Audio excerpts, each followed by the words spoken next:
कृती आपल्याला करायची आहे. आपण ह्या ज्या भाज्या घेतल्यात ह्याच इकडे चिरून घेतल्यात. हो हो. वांग आणि थोडे मोठे मोठे तुकडे करायचे आहेत ह्याचे. बर, आणि हे कंद सोलून घेतलेत. पण ह्याच्यामध्ये आपण कंद आहेत ते दोन्ही सोलून घेतलेले आहेत. बर ठीक आहे, चला काय करूया. हे सगळे आपण आता एकत्र काढून घेऊया आणि बाउल मध्ये टाकूया. बर,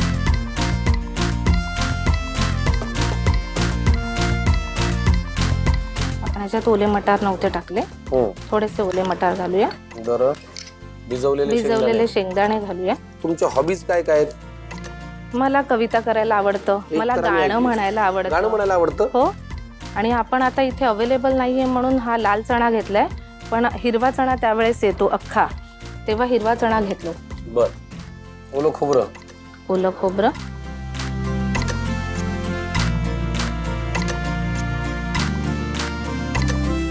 कोथिंबीर. जसं आहारामध्ये 7 चवी असाव्या तसे वेगवेगळे सर्व. रंग सुद्धा असले पाहिजेत. आणि तुमच्या या पदार्थामध्ये इतके छान छान कलर आहेत, हिरवा, लाल, केशरी, जांभळा. आणि आपण लाल लाल मसाला वापरत नाही आहोत ह्याच्यामध्ये. आपण जास्तीत जास्त आले लसूण, हिरवी मिरची आणि गोडा मसाला जो घरी बनवला जातो त्याचाच वापर केलेला आहे. थोडासा ओवा.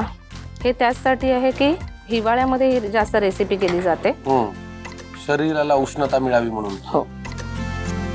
तुम्हाला तिखट आवडतं? हो, खूप. आपण तिखट घालूया. घाला. हा गरम मसाला,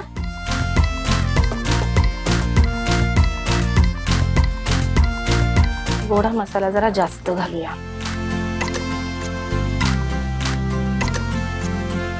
सफेद तीळ, गूळ पावडर, गूळ पावडर,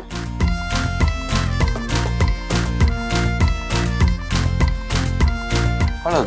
हळद. पिवळाही रंग आला. हो. Super fast. हिंग. हिंग पाहिजेच. आता मिक्स करायचं का? हो. आणि मीठ.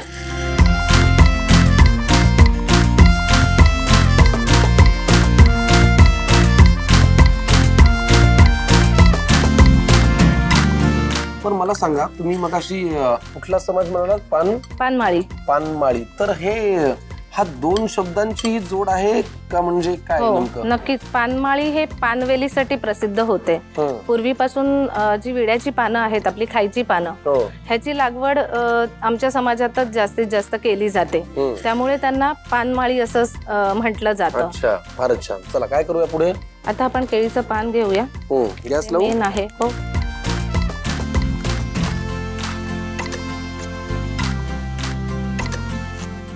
आता हे केळीचं पान खूप कडक असतं, तसंच्या तसं ते कुकर मध्ये जाणार नाही. हे आपण थोडंसं पान शेकवून घ्यायचंय की ते नरम पडतं. ह्याला आमच्याकडे ओंबवणं असं म्हणतात. त्याचा ताठरपणा कमी होतो. हो. ते एकदम नरम होऊन जाईल आणि ते कुकर मध्ये बरोबर व्यवस्थित बसलं जाईल. दीप्ती मॅडम, आयुष्याचंही असंच आहे, चटके बसले की ऍटिट्यूड जातो. बरोबर आहे तुमचं. मग